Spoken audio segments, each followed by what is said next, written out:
भाभी, आपने मेरे कपड़े क्यों नहीं धुले? गुड़िया रो रही थी ना तो मैं भूल गई।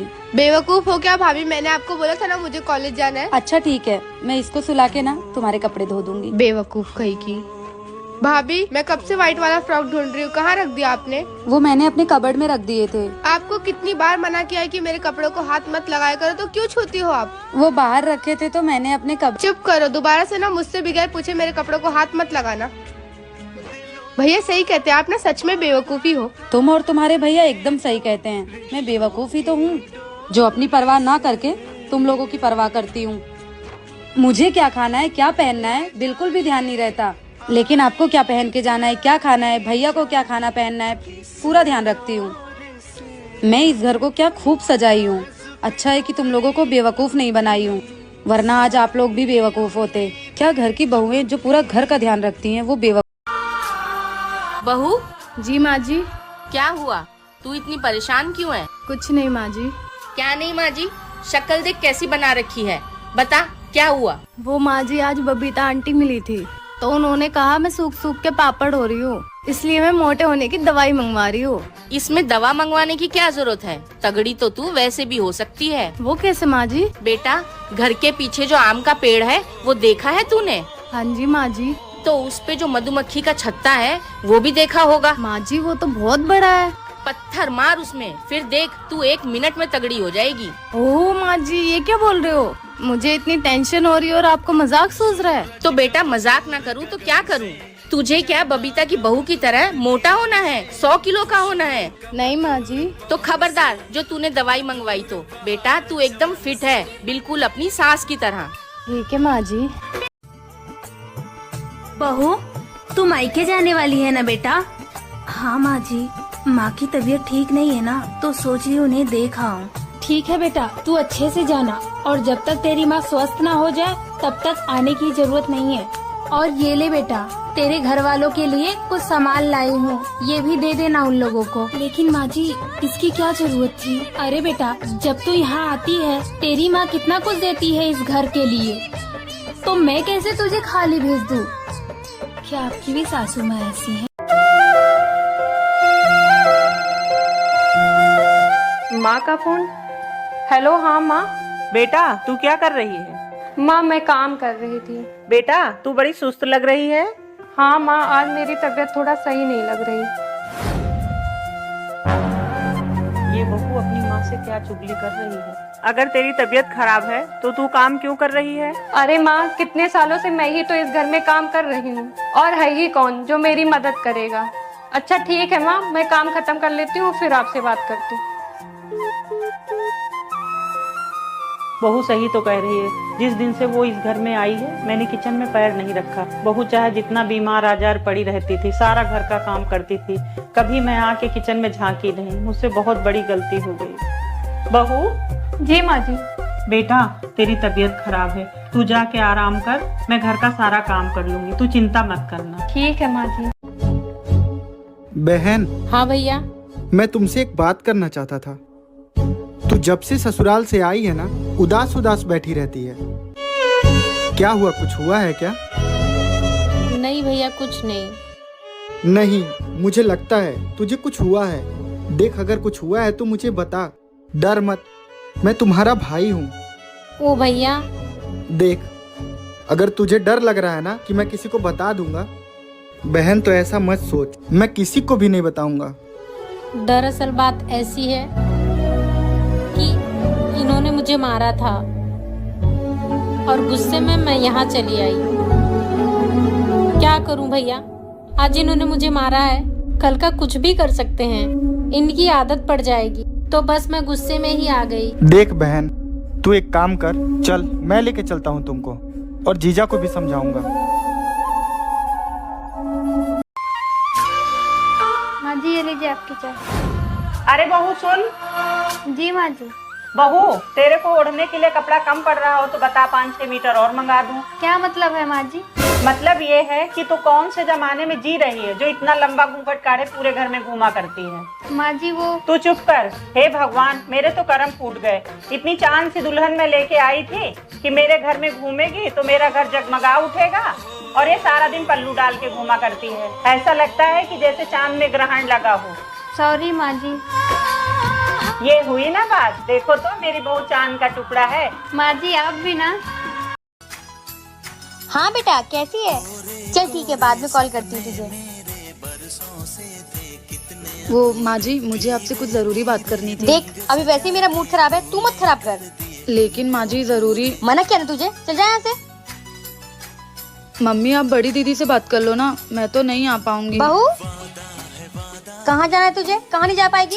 माँ जी वो मेरे पापा की तबीयत खराब है, तो मम्मी कह रही थी कि वो हॉस्पिटल में ही दिन भर रहती हैं, घर का काम नहीं हो पाता है, तो कह रही थी कि मैं 10 दिन के लिए आ जाऊँ। तो तूने ये बात मुझे पहले क्यों नहीं बताई?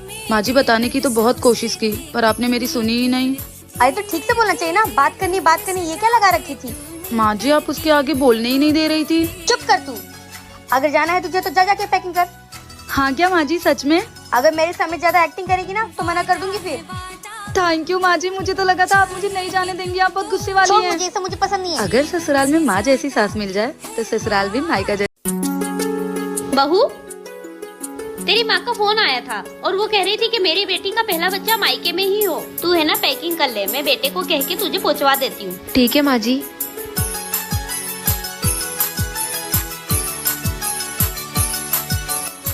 हेलो माँ, मैं मायके नहीं आऊंगी। क्यों बेटा?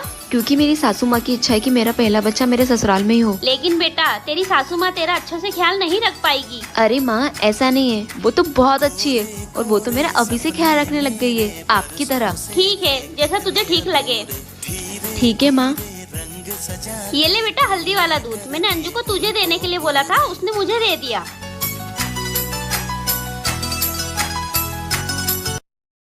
अरे बहुरिया, तू क्या दिन भर इधर उधर भागा दौड़ी करती रहती है? थोड़ा अपने आप पे ध्यान दिया कर।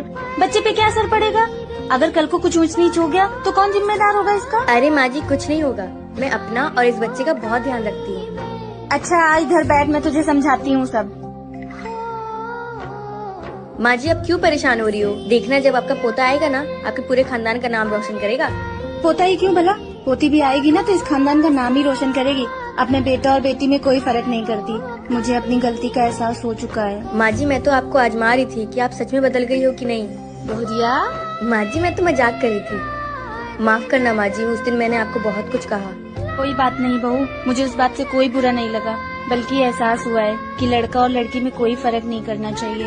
हम बेटियाँ एक माँ छोड़ के आती हैं तो सोचते हैं ससुराल में दूसरी माँ मिले। अब से तेरी ये सास तेरी माँ बन के दिखाएगी। माँ जी। हेलो माँ। हाँ बेटा। माँ प्लीज विदाई करा लो यहाँ से मेरी। कोई बात है क्या? मैं यहाँ रह रह के थक गई हूँ, क्या बताऊँ आपको। ना इनके घर में एसी है ना कूलर है, सारा दिन गर्मी में रहना पड़ता है। यहाँ तक कि रोज रोज गर्मी में खाना भी बनाना पड़ता है। अब मैं ये सब और नहीं झेल सकती माँ। तो बात करवा अपनी सास से। ठीक है मैं अभी बात करवाती हूँ। माँ जी। हाँ बहू, मम्मी बात करेंगे आपसे। हेलो। हाँ समदन जी, प्रणाम प्रणाम। मेरी बेटी की विदाई कर दीजिए, उसे वहाँ पे सुकून नहीं है। आप लोग गर्मी में उससे खाना बनवाते हैं, ऐसी सास होने से अच्छा है कि मेरी बेटी बिना सास के ही रहे। समदन जी, एक का तरीका है बात करने का और विदाई मांगने का। एक तो आप पूरे 1 साल बाद फोन करके विदाई मांग रही हैं और वो भी इस तरह से। आप बताइए विदाई करेंगी या नहीं? हाँ करूँगी। आप कल अपने बेटे को भेज दीजिएगा और ले जाइएगा यहाँ से। बहू जाओ जाके पैकिंग कर लो, लेकिन मेरी एक बात हमेशा याद रखना, अपने माँ के संस्कारों से बाहर निकलने की कोशिश करना। ऐसे घर नहीं चलता है बेटा, ऐसे घर टूट। बहू तेरी माँ का फोन आया था और वो कह रही थी कि मेरी बेटी का पहला बच्चा मायके में ही हो। तू है ना पैकिंग कर ले, मैं बेटे को कह के तुझे पहुँचवा देती हूँ। ठीक है माँ जी।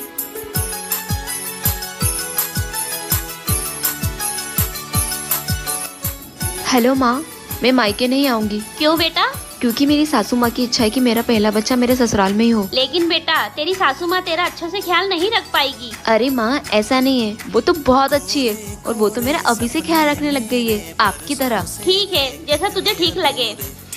ठीक है माँ। ये ले बेटा हल्दी वाला दूध, मैंने अंजू को तुझे देने के लिए बोला था, उसने मुझे दे दिया।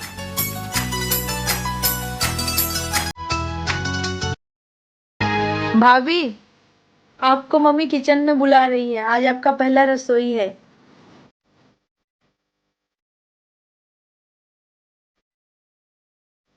भाभी क्या हुआ, आप क्यों रो रही हो? मुझे मेरे पापा की बहुत फिक्र हो रही है। उन्होंने मेरे दहेज के लिए बहुत कर्ज लिया है, वो ये कर्ज कहाँ से चुकाएंगे। आप टेंशन मत लो, सब ठीक हो जाएगा।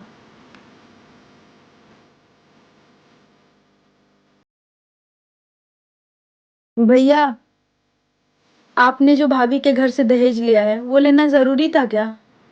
देख, ये तो परंपरा है। आज हमने दहेज लिया है, कल तेरी शादी में हमें दहेज देना भी पड़ेगा।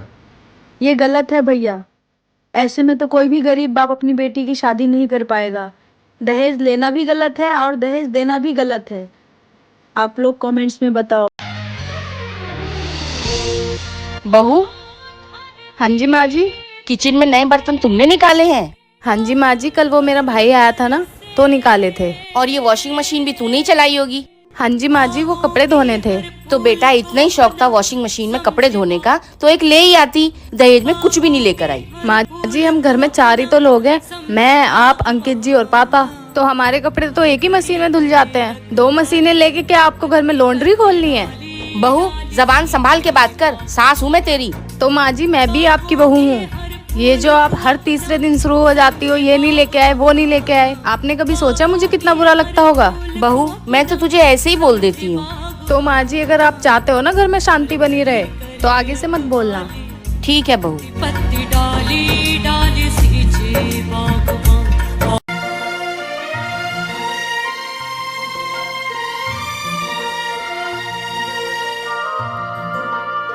हेलो डॉक्टर साहब, आप जल्दी से मेरे घर आ जाइए, मुझे बहुत पेन हो रहा है। बहू, अरे माँ जी, आप तुम ठीक तो हो?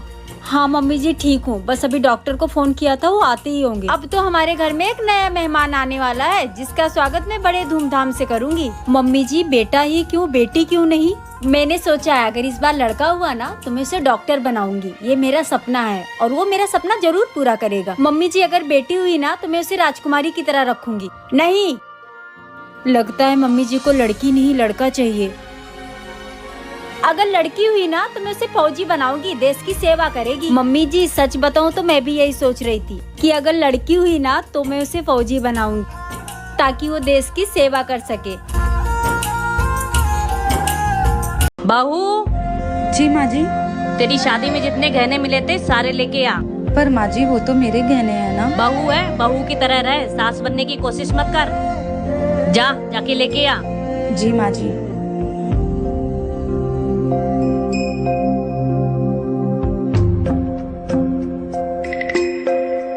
तेरा बाप तो गरीब है, लेकिन तुझे इतना सारा सोना दे के भेजा। वो क्या है ना माँ जी, एक गरीब पिता अपनी बेटी को इतने सारे दहेज और गहने इसलिए देता है ताकि जिस बेटी को उसने अपने घर में राजकुमारी बनाकर रखा, उसको ससुराल में नौकरानी ना बना दिया जाए। इसलिए एक गरीब बाप अपना पेट काट काट कर अपनी जमा पूंजी से अपनी बेटी की विदाई एकदम शौक से करता है। और वैसे भी ससुराल वाले के तो मुंह पैसों से ही बंद होते हैं, क्योंकि बहुओं की कोई कदर नहीं होती है ना। एक बाप अपनी जान का टुकड़ा दे देता है उठाकर, लेकिन लोग